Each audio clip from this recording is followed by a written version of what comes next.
Hello, BookTube. Welcome back to the History Shelf. My name is Peg, and I am your host as always. Today's video is going to highlight some of the recent used books that I've picked up, hither and yon.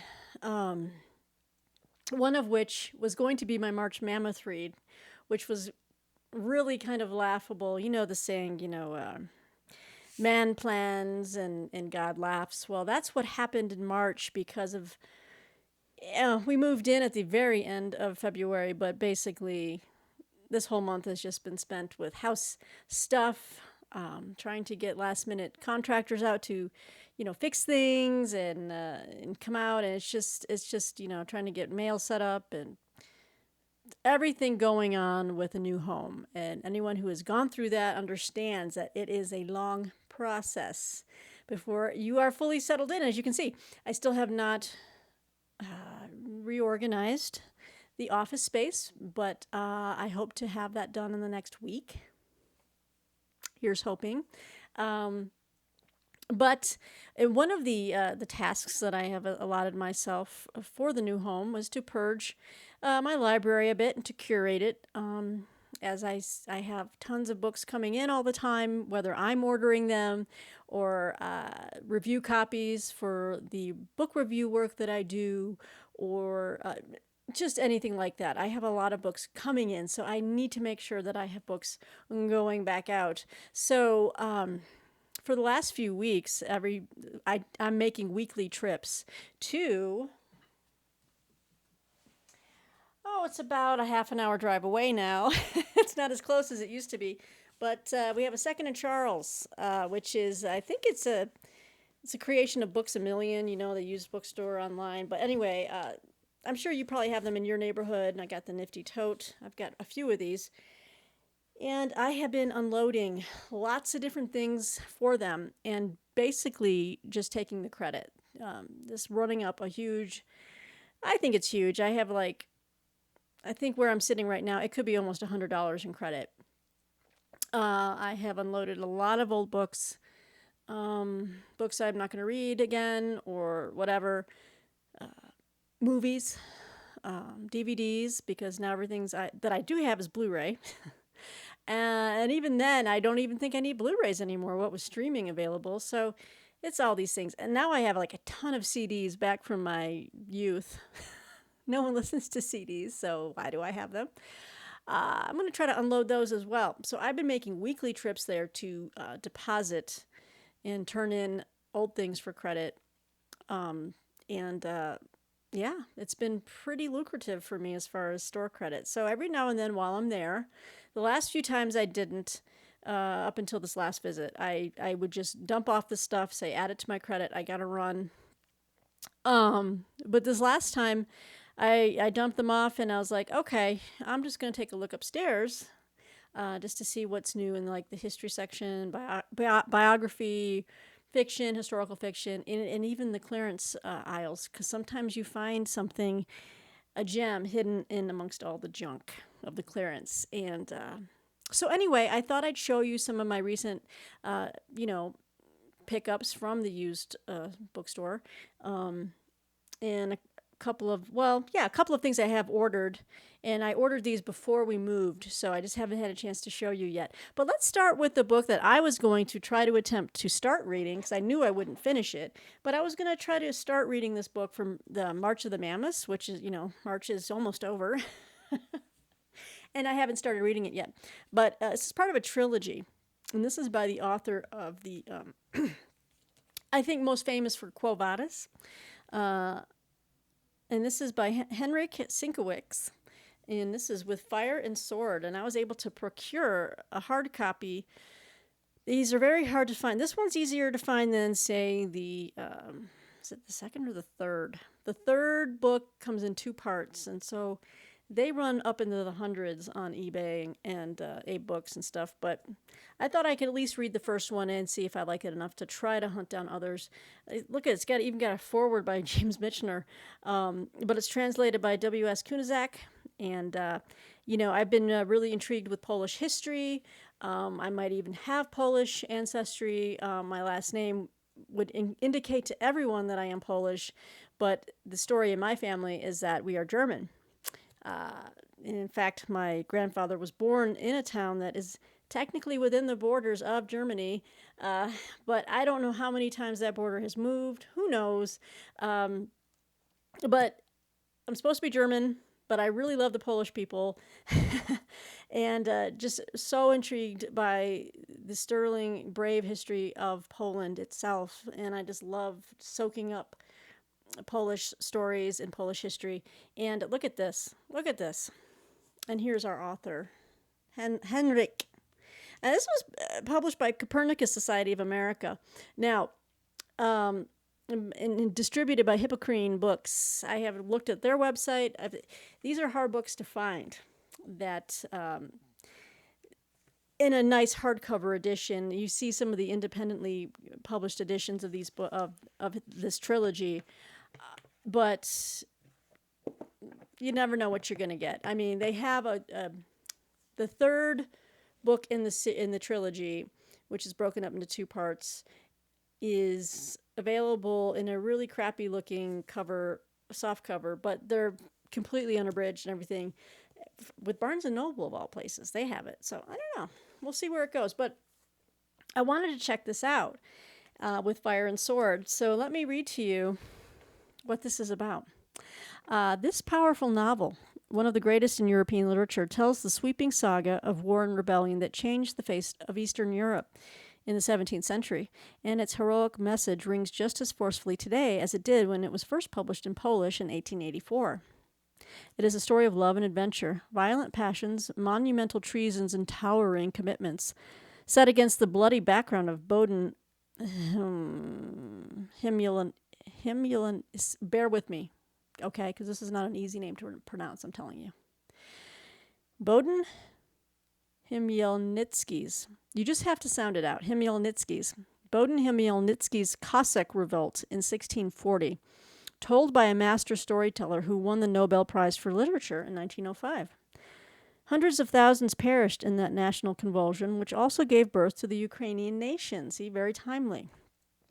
While the great Polish-Lithuanian Commonwealth, which held sway for 100 years over the destinies of the Eastern European peoples, disappeared from the maps of Europe not long afterwards. With Fire and Sword is a masterful blend of history and imagination that shows whole nations as well as individuals caught up in earth-shaking events and fighting for their lives. It is the greatest national prose epic of Polish literature, which not only depicts vital historical events, but mirrors a people's soul. So yes, please, I have totally signed up for that. I love the end papers here. Move this microphone back. Okay, check that out. Awesome. So I thought this would be great for March of the Mammoths because this book is over 1,000 pages. It is big. It is like 1,130 pages or so. A little bit. 1,100. Wait for it. 1,135 pages. And that doesn't include the introduction, and the foreword, and all that kind of stuff. Oh my gosh, we got another Amazon delivery out front. What? Not another. I should say I had a UPS delivery. Just see, this is great. This new office, I can see when I've got publishers delivering. I got the UPS just dropped off a something from Random House, a finished copy of something. So it's I can see when things arrive, so I can rush out there and pick it up and make sure it's safe. But we also get stuff delivered from Amazon because we're kind of out there now. We're not in the city proper. I love being out in the countryside more and being a little bit more away from all the the madness, the far from the madding crowd, as it were. So doesn't this sound fantastic? At some point, I will try to follow up and get the second and third. But I'm going to start reading this and see how I like it. I have the I have Quo Vadis by Henrik Sienkiewicz, but that one is I don't have a dust jacket, but I still have it. It's over here on the shelf. And I'll put this up next to it. But I wanted to share this with you guys, and I haven't been meaning to, and I'm like, gosh, I've totally missed March of the Mammoths, but let me know if you've read it and what you think or what you know about this entire trilogy. I'm totally on board for this.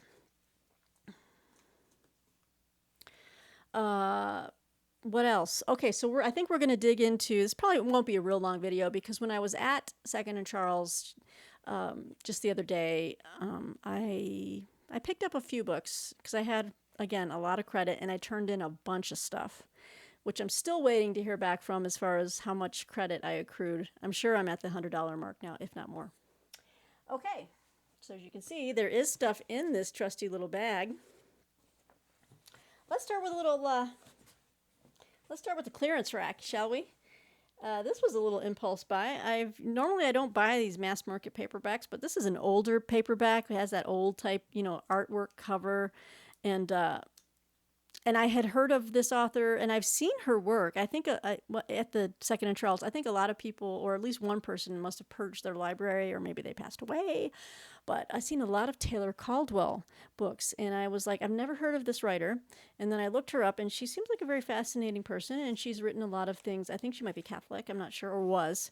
And she kind of includes, religion or faith in a lot of her works. And, as a person of faith, I immediately, my eyes lit up a little bit at that. I'm like, well, I'd like to check her out. And this one kind of fit the bill. This is just a little mass market of Judas. And it says, her name is very prominent, a novel by Taylor Caldwell and Jess Stearns. So I don't know if she was like very old at the time when she wrote this and needed a co-writer. But anyway, I kind of just browsed it real quick. It says here now, history's arch betrayer who sold his lord for 30 pieces of silver and stands for all time as a figure to be rejected and reviled. Judas the myth, Judas the man. And look I got it for $1. For $1, I was like, yeah. For $1, this is a clearance rack. Loved it. And then Judas the man, the son of wealth and power, a young rebel, an apostle who fought to suppress the lust of his flesh and hot-blooded pride to follow Jesus, and who became the victim of a monstrously diabolical lie when he committed the act that damned him in the eyes of the world. Now the man, and not the myth, comes alive in the most startling and spellbinding retelling of the greatest story ever told, the ultimate triumph of the novelist who has thrilled countless millions with her magic, Taylor Caldwell. So if I like this, taking it with a grain of salt that it was co-written with Jess Stearns, but I might check out another of Taylor Caldwell's books. And if any of you out there my dogs are barking. What else is new? And not my feet. It's my actual dogs are barking over there. If any of you have read Taylor Caldwell and you recommend maybe another work of hers that you think is just really something that needs to be, on my TBR, please let me know in the comments below. I would love to know more about which books of hers I should take a look at, because she's got a long list of books, and I wasn't, I've seen a few of them at Second and Charles, and I just wasn't familiar at all with her enough to just plunk down money not knowing. But this Judas for $1, I was like, yeah, I'll do it. So pick that one up. What else is in my trusty bag? And I can't believe I found this it was seriously marked down. It was normally marked at like $9 at Second and Charles, and it big drop in price. I think it was marked down twice on the clearance shelf from November to February. It went from $9. I love how price tags tell the story. Oh, yeah, I see. When it doesn't sell, this thing has been marked down 3 times. You can just tell by the story of how many stickers are on here. Okay. This is I'll get to the prices. Land of the Firebird, The Beauty of Old Russia by Suzanne Massey. And you can see it's a larger type book, kind of like a coffee table, but lots of beautiful artwork and photographs on the inside. Yeah, I saw this chapter on Catherine the Great, a mind infinitely more masculine, and then this artwork, and I said, oh.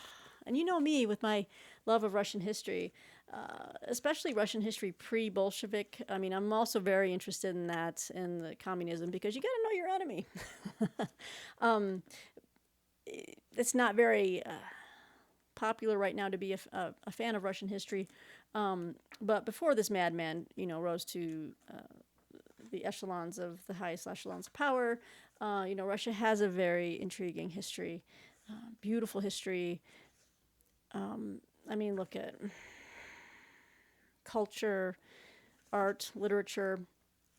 So I was really pleased to find this. This came out in 1980, so this is a 1980 book. And this was put out by HTP. Who's HTP? Anyway, so the book that was originally $8.80, right? The tail of the tape brought it down to $2 because no one was buying it. In fact, I love sharing these type of shopping stories. A typical woman, right? The last few times I'd been there, I think I had seen this book on the shelf, and it wasn't on the clearance rack yet, or maybe it was, but I just didn't pick it up because I had other things I was picking up. This time around, it really spoke to me. What really spoke to me was that $2.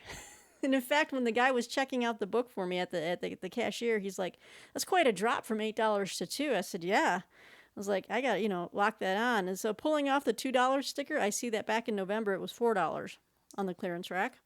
And it looks like there wasn't one even older than that. And it just wasn't moving. I'm like, why isn't anyone picking this up? I can't be the only one out there that is into this, right? Or I don't know. And before that, I love checking this out. Was it $4? I think it was always $4. All right. Well, either way, I'm taking off the price tags now, so this will look nice on my shelves. A $2 find, you guys, that never happens. Now it's nice and clean. Land of the Firebird, the beauty of old Russia. I guess I should. Do you want to hear a little bit about it? I'll just read you quickly. This is about the pre-revolutionary Russia, which is really my most favorite time to read about in Russia. Land of the Firebird is a remarkable story of a remarkable land. It is a beautifully written history of the now vanished culture of pre-revolutionary Russia, a culture which produced some of the most inspiring art, literature, dance, and music the world has ever known. In this magnificently illustrated, impeccably researched, and gracefully written volume, Suzanne Massey evokes the Russia of the past, a land of strength, elegance, and rich beauty. You can guess what it's going into. She looks at Russian art and architecture, the construction of the great cathedrals and palaces of Kiev to the rise of Moscow and the building of the Kremlin. She looks at the story. She brilliantly recasts the legendary stories of Ivan the Terrible, under whose reign the arts flourished, Tsar Peter the Great, who built an entire city named after him, St. Petersburg, and Catherine the Great, who imposed her love of French culture on the Russian aristocracy. And then she goes into recounting the prodigious artistic achievements of 19th century Russia, which it was very prodigious and very, even though we don't think of Russia as Eastern, I think of it as Western culture and Western literature, but it's the era of Pushkin, Gogol, Turgenev, Dostoevsky, Rimsky-Korsakov, and Tchaikovsky. And then, the avant-garde ballet in the work of Nijinsky, Stravinsky, how do you pronounce? I know John, my friend John, he would know exactly how to pronounce Diaghilev.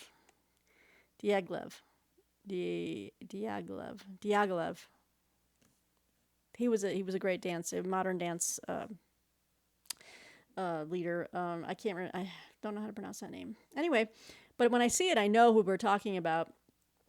Anyway, for $2, I feel like I scored so major. All right.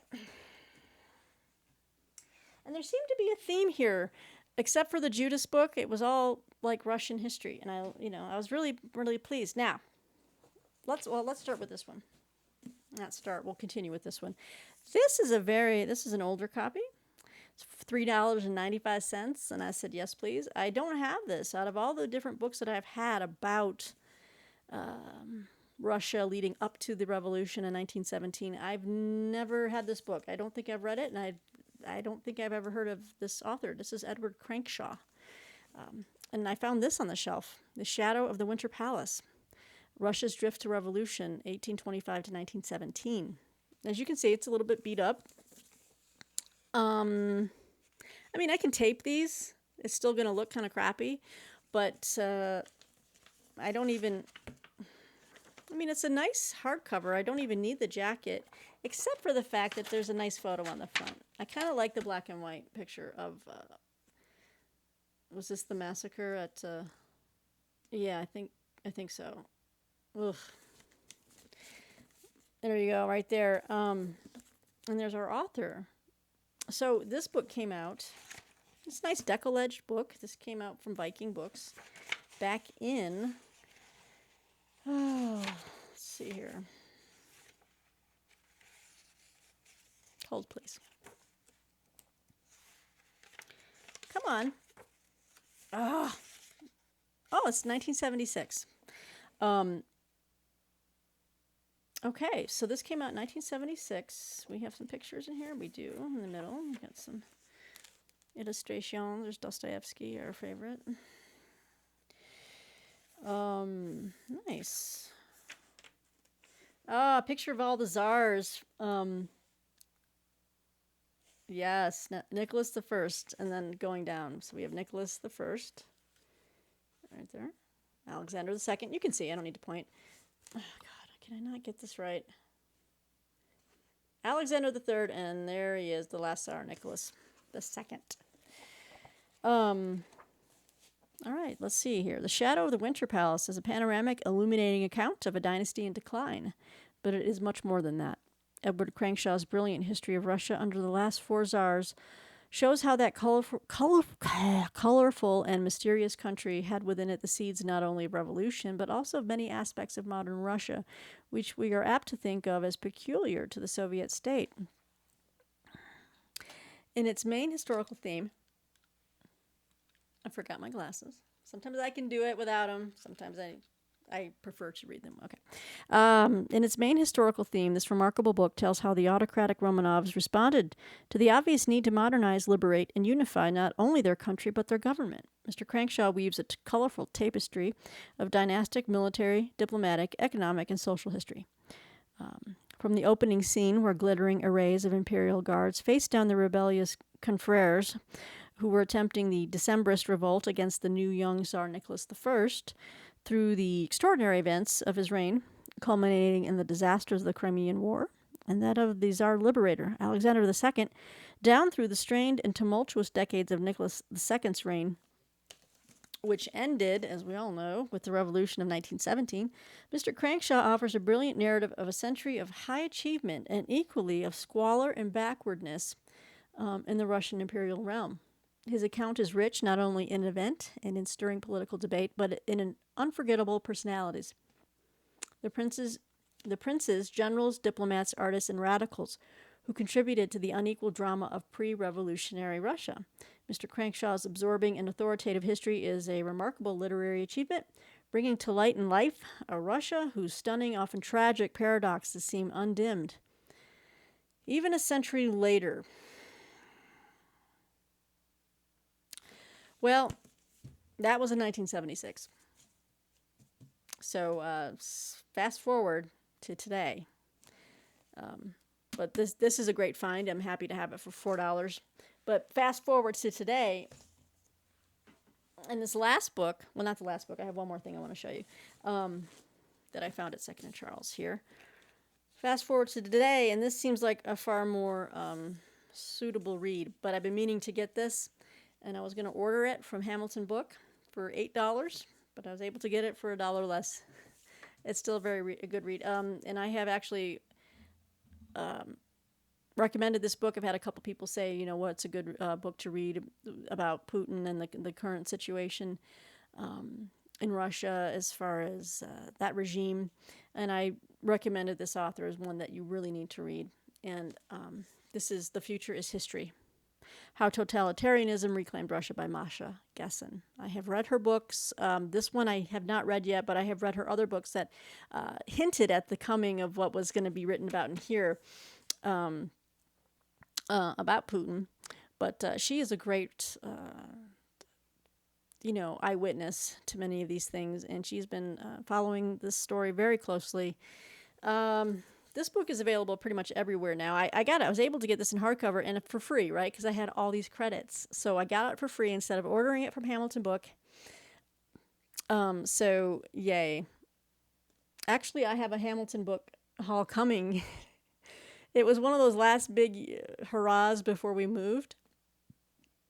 And I have a very heavy, like 20-pound box of books just sitting on the floor to my right, which I need to film for you. So, teaser, it's coming. Now that I think about it, I really hope I didn't buy. I don't think I purchased it. I think I went through to make sure I didn't. Anyway, well, okay, so I'll read this to you. I'm second guessing myself. I'm like, oh my God, did I already buy it? I don't think I did. I think my memory is still good enough. We haven't reached the stage of entire forgetfulness about the books that I've owned. Sometimes I have forgotten a couple of things. I think I own like 3 copies of The Path Between the Seas by David McCullough. I think I might have, I exaggerate, not 3, I might have 2. I'm pretty good about remembering every book that I own, and that's in the thousands. So I think I'm doing well. At my young age of 30. We'll leave it there. You know, my dad has a great saying. Every time it's my birthday, he says, "Look, you're not that age. Listen." He goes, I'm going to use my dad as an example so I don't reveal my age. My dad says, "I always say, I am celebrating my 25th anniversary of turning 50." I said, "Yes, Dad. Yes. Okay. I like your approach." So, pick the age you want and then just celebrate the anniversary of it. That's what I'm going with. Okay. Award-winning journalist Masha Gessen is unparalleled in her understanding of the events and forces that have racked her native country. In The Future is History, she follows the lives of 4 people born at what promised to be the dawn of democracy, some of them the children and grandchildren of the very architects of the new Russia. Each of them came of age with unprecedented aspirations of their own, as entrepreneurs, activists, thinkers, and writers, as sexual and social beings. Gessen charts their paths against the machinations of the regime that would crush them all, and against its war on the very capacity for comprehension, which ensured the unobstructed reemergence of the old Soviet order in the form of today's terrifying and seemingly unstoppable mafia state. Powerful and urgent, The Future is History is a cautionary tale for our time and for all time. Couldn't have said it better myself. There is our authoress, Masha Gessen. I have read The Man Without a Face, The Unlikely Rise of Vladimir Putin. I have that book. It is fantastic and chilling, and she is very prescient. But this is must reading. It's a must read for anyone who really wants to know more about how the dreams of democracy in Russia came crashing down. And frankly, when that happened, I mean, I was still in my 20s when early 20s when the Soviet Union collapsed. I think I just turned 20. 18 maybe. So it took a while, and then I was in the military for a while, and as I started to read more and discover the areas of history that appealed to me, and studied communism in Soviet Union, I realized that, and then reading about contemporary issues in Russia, that nothing really had changed. It's something in the DNA, at least with the ruling classes, that the Soviet Union's collapse, and even like Putin had said when that happened, in his recollection, he had said in interviews that he thought it was the greatest geopolitical calamity that had ever befallen the nation, because he was a true believer, and obviously he's showing his true colors now. I mean, you've got Stalin-esque actions here. They're not even Stalin-esque. They're right out of Stalin's playbook. And so, all I can say is I stand with Ukraine. And I know some people out there have already voiced dissenting opinions, and we just have to agree to disagree, because I just don't think I don't think it could be any more clear cut about who's in the right and who's in the wrong here. But anyway, having said all that, The Future is History by Masha Gessen. So, it was a nice little 4-book haul from that I got from Second and Charles. Lots of Russian stuff here. and a little bit of biblical historical fiction, a little alternate history fiction, whatever. Got the Polish history historical fiction with Henryk Sienkiewicz, and then this I had bought. I had on the spur of a impulse buy, but I couldn't find it anywhere else for as cheap as it was, and it came in fantastic condition. And I was worried about it shipping because it's pretty big and heavy, and it's 2 volumes.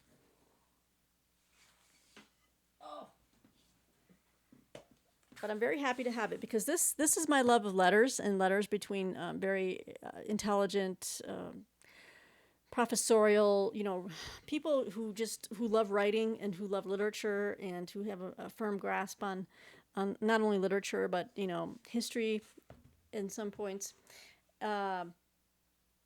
This is Questioning Minds, volumes 1 and 2.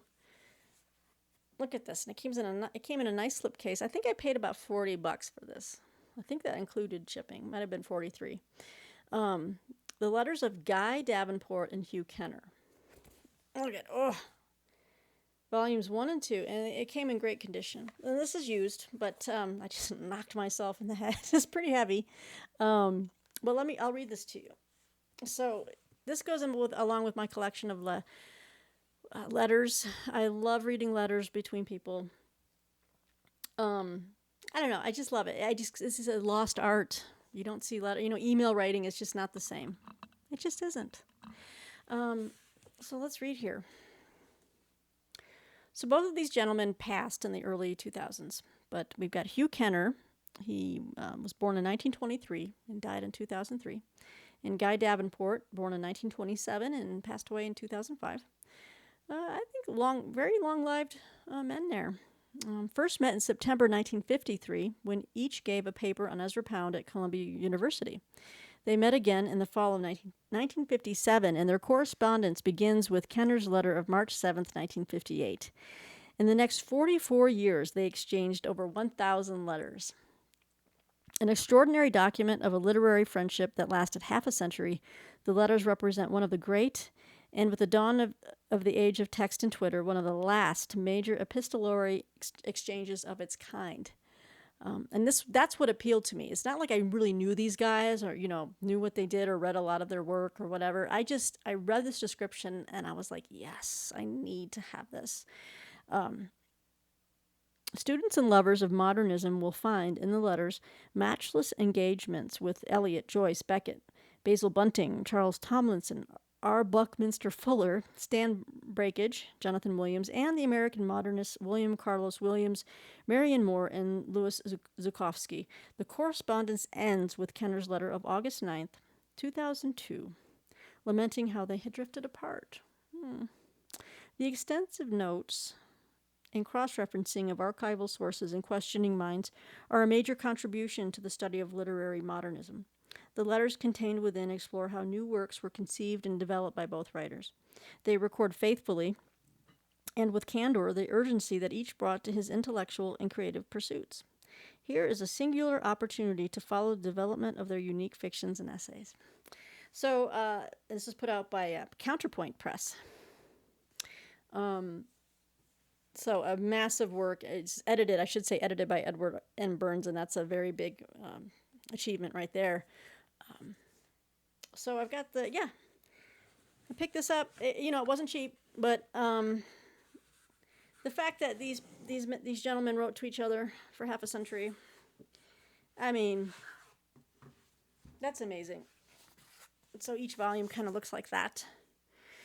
This again, I ordered it, I think, third party on Amazon, and the description was accurate. I mean, this is beautiful. We have no marks. They're really pristine.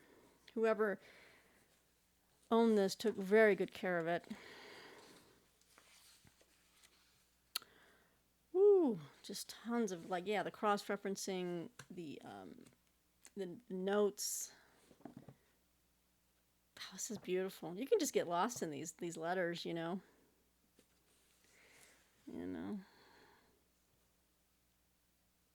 can just pause on the screen and just read what's going on there. It's just neat. I love it. So 2-volume work of letters. And that rounds out my my recent find of used books, whether ordering online or ordering third party or at Second and Charles. But yeah, so let me know what you think. I'll be happy to hear from all of you. Then a 35-minute video. It's better than 50. I am getting them down into a relatively watchable sequence. Love hearing from you all. I hope you're all doing well and have a great day. And we'll see you soon back here at the History Shelf.